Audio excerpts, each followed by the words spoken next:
Good evening. My name is Dr. David Doman, and welcome to another edition of Housecall.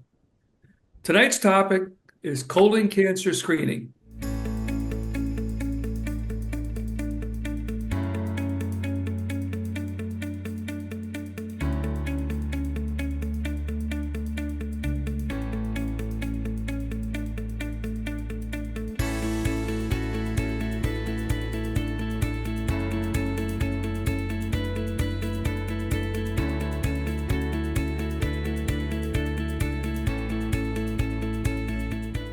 My guest this evening is Dr. Marie Borum, Chief of the Division of Gastroenterology and Hepatology, George Washington University Medical Center. Marie, welcome to Housecall. Thank you, Dr. Doman. It's always a great time to be able to speak to you. Great to see you, and please call me Dave after all these years. So briefly tell our viewers about your professional background. Oh, I thank you for asking. As you mentioned, I'm at George Washington University. I'm a professor at the university, and I am the director of the division. I do a number of things at the university, as you know, reading and teaching, research. I have my clinical practice there. And much of my practice over the past many years has been related to colon cancer and colon cancer screening. And so I really appreciate the opportunity to be here today. Well, as you know, it's an important topic because colon cancer is one that can be greatly prevented when people are screened. So briefly tell our viewers, how common is colon cancer in the USA? Well, colon cancer is much more common than we would like it to be. Its incidence and mortality varies around the world, but in the United States, it is the third most common cancer-related deaths in men, the fourth most common cancer-related deaths in women, and it is the second most common if you combine men and women and take out gender-specific causes of cancer. It's the second most common cancer we die from. In the United States, the American Cancer Society estimates that there will be more than 150,000 cases diagnosed each year, with approximately 53,000 deaths. It's much more common than we'd like it to be because it's one of the few cancers we can actually screen for. One thing that's fascinating, though, is there is some real variation when it comes to the incidence of colon cancer. Share with our viewers, for example, the geographic variation within the United States.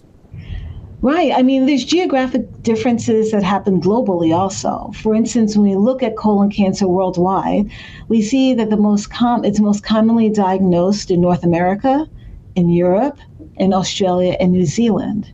And so we are one of the areas where we see a lot of colon cancer. But even within the United States, and even within specific regions of the United States, we know that colon cancer differs significantly.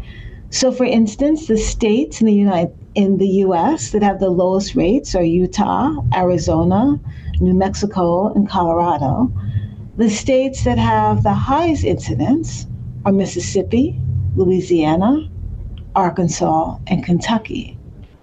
Here in the Maryland, Virginia, Washington, D.C. area, we fall in the mid-range of all of those of the country when it comes to the prevalence rate. But there are little pockets within our region where there's a significant amount of colon cancer. And that we know varies based on a variety of things. It can be environmental exposures, it could be the frequency at which one screens, it could be risk factors that an individual may have. But the geographic differences are an important thing to know, and they are significant. What are the differences in terms of racial groups with the risk of colon cancer? Right. When I look at what the incidence of colon cancer and what is our risk factor, how frequently do we get it? We just know, as when we talk first about gender, we know that 1 in 24 men will get colon cancer. 1 in about 26 women will get cancer. And it is more common in Blacks than in whites. And we know that Blacks are among the highest rate of colon cancer incidence and death, among all racial groups in the United States. But it turns out there are also other groups that have a significant risk. And those groups include Alaska Natives, some Native Americans, some Ashkenazi Jews. So there are areas and people within the United States that have more risk than others.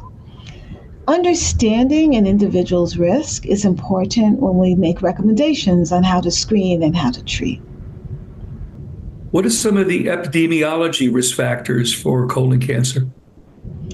Well, we know that the risk for colon cancer is likely multifactorial.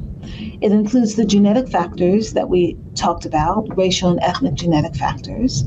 We know that there are some hereditary colon cancer risks where we have specific genes that may increase one's risk for colon cancer. We also know that environmental exposure and lifestyle may actually impact upon whether one's risk of colon cancer is accentuated. There is not always a clear identifiable cause for colon cancer development. However, the factors that we know that can increase risk that are not modifiable, things that we can't change. We know that as one matures, we have an increased risk for developing colon cancer, with more than 90% of the cases occurring after age 50.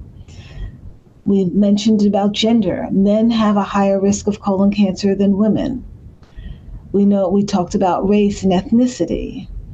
But the other things that we want to make sure that we talk about and that we remember and that we tell our friends and families and our communities is that family history also can make a difference. And I'm not just speaking about the inherited colon cancers. We're talking about just cancers in which you have a first-degree relative with colon cancer.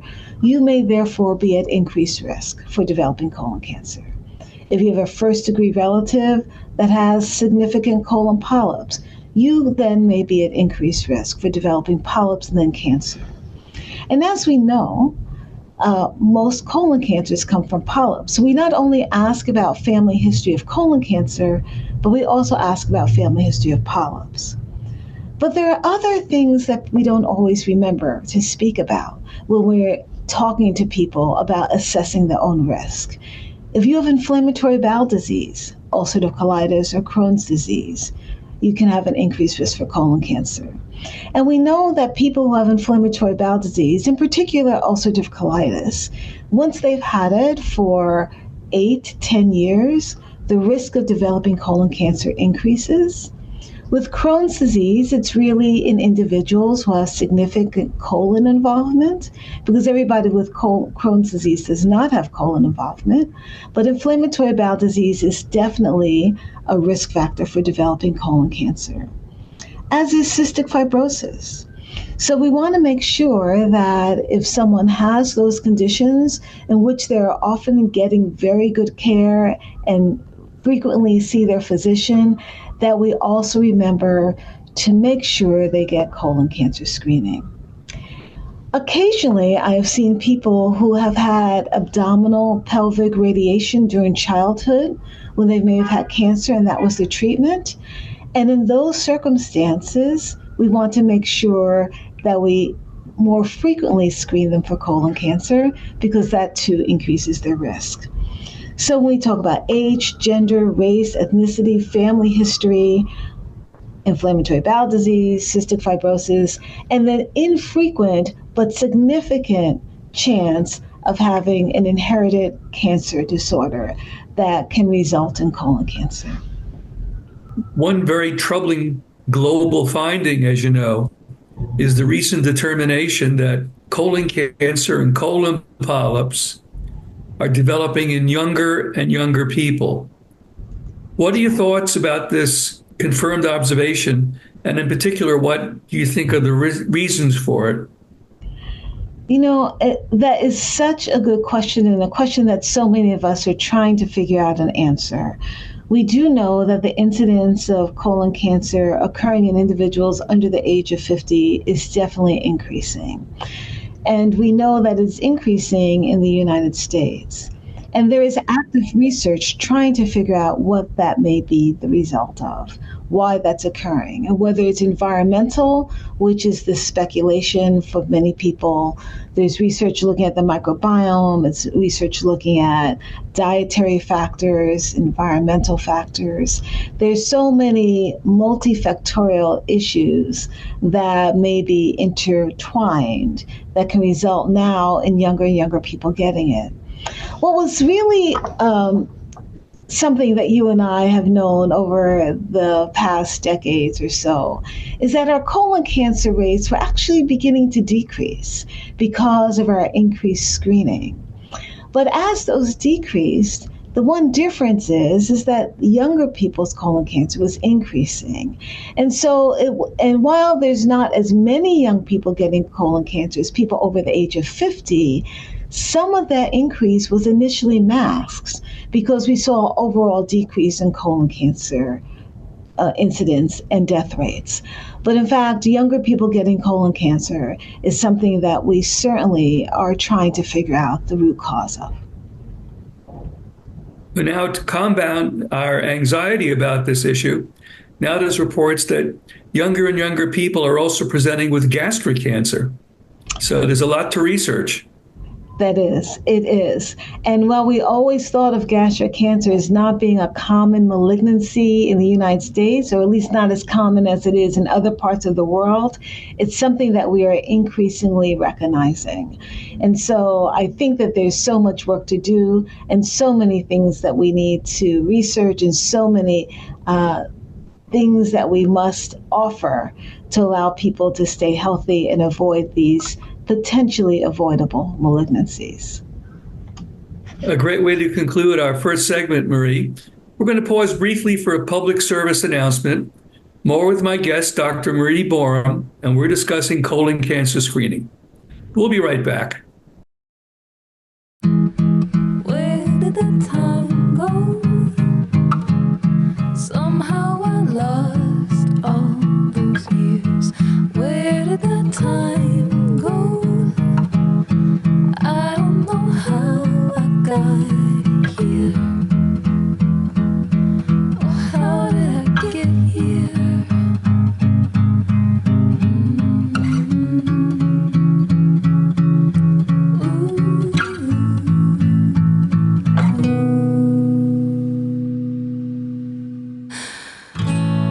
I can see now. You've done the hard part. You quit smoking.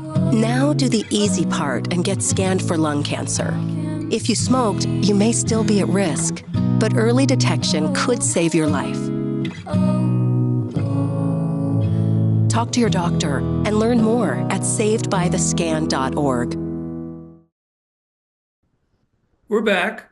My guest this evening is Dr. Marie Borum, Division Chief, Gastroenterology and Hepatology, George Washington University Medical Center.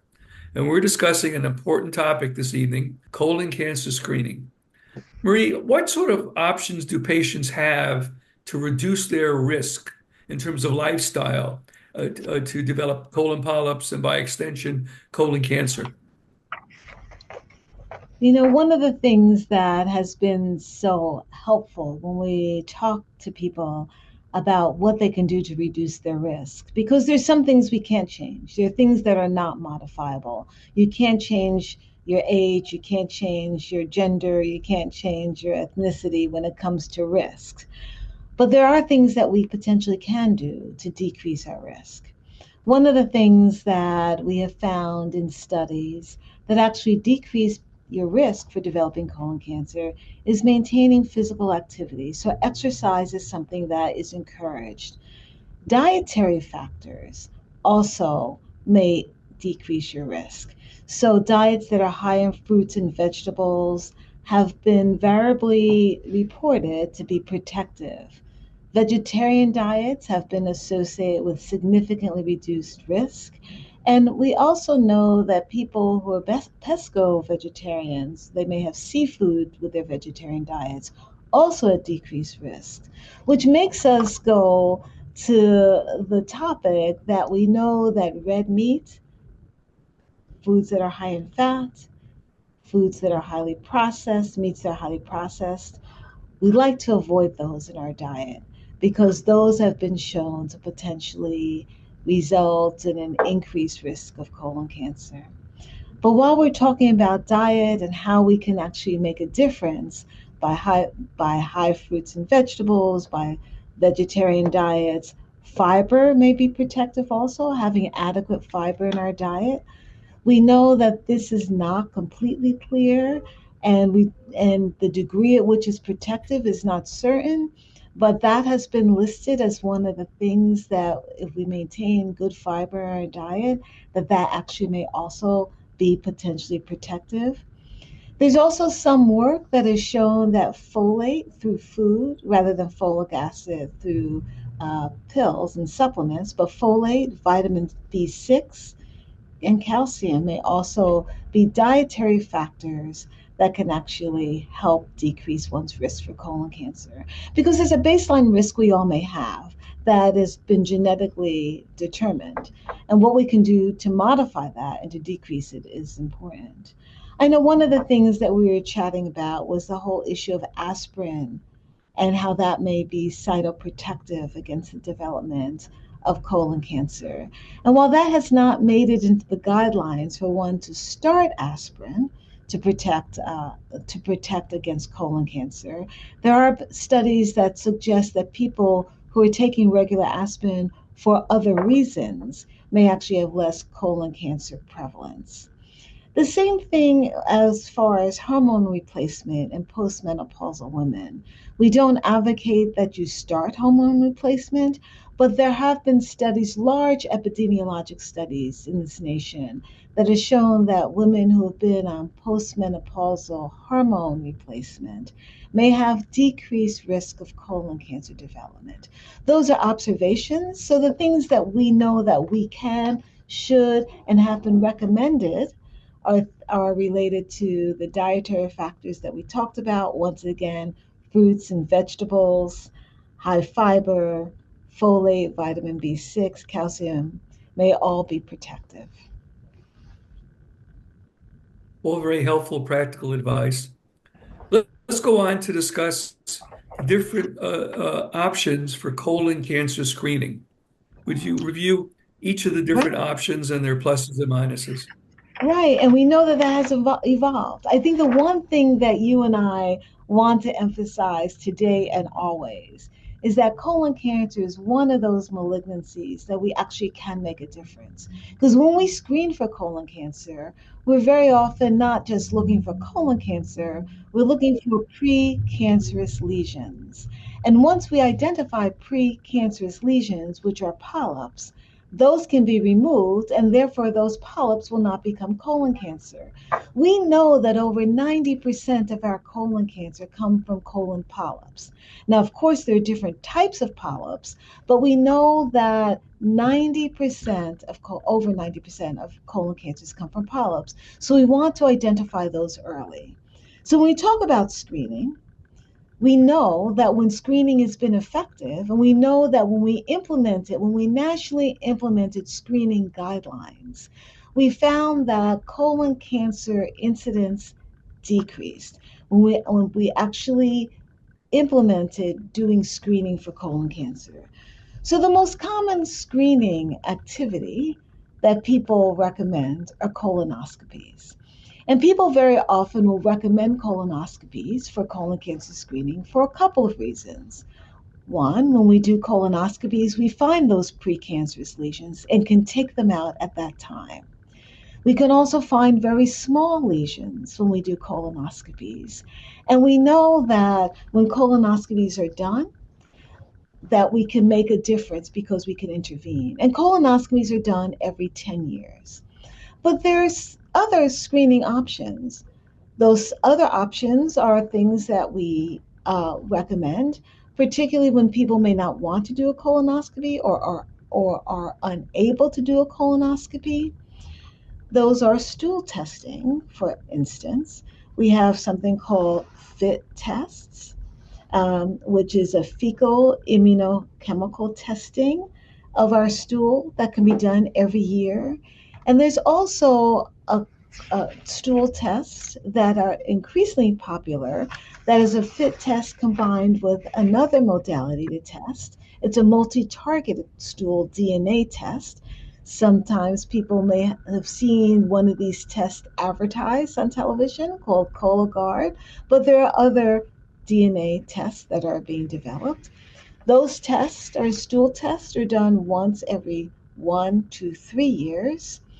There's also radiology tests that can be done, a virtual colonography, colonography that people talk about. That's every 5 years. And recently, what has been exciting, but we're not quite sure how to fit it into our practice pattern, there's been a newly approved blood test that is may become part of our options in the future. So it's colonoscopy, the most common, probably the most sensitive, stool testing, imaging studies, radiology testing, and in the future that we may actually be employing blood tests. There are two FDA tests that have been approved, and we may actually be using them in the future, depending upon what some of the studies show about their sensitivity and specificity. Excellent summary. You'd mentioned colonoscopy every 10 years. That's for average risk individuals. That's How right. often is colonoscopy recommended for somebody who has a family history or a personal history of polyps or colon cancer? That's right. Colonoscopy every 10 years is for what we consider average risk people, people who have no identifiable risk factor. If you've had polyps before, particularly if you've had advanced polyps, that meaning they're large or of a certain type when you look at them under the microscope, your colonoscopy may be every 5 years. Depending upon the type of polyp, the size of the polyp, and what the polyp looked like, sometimes we will bring someone back sooner than every 5 years, but someone with a history of an advanced polyp may come back every 5 years.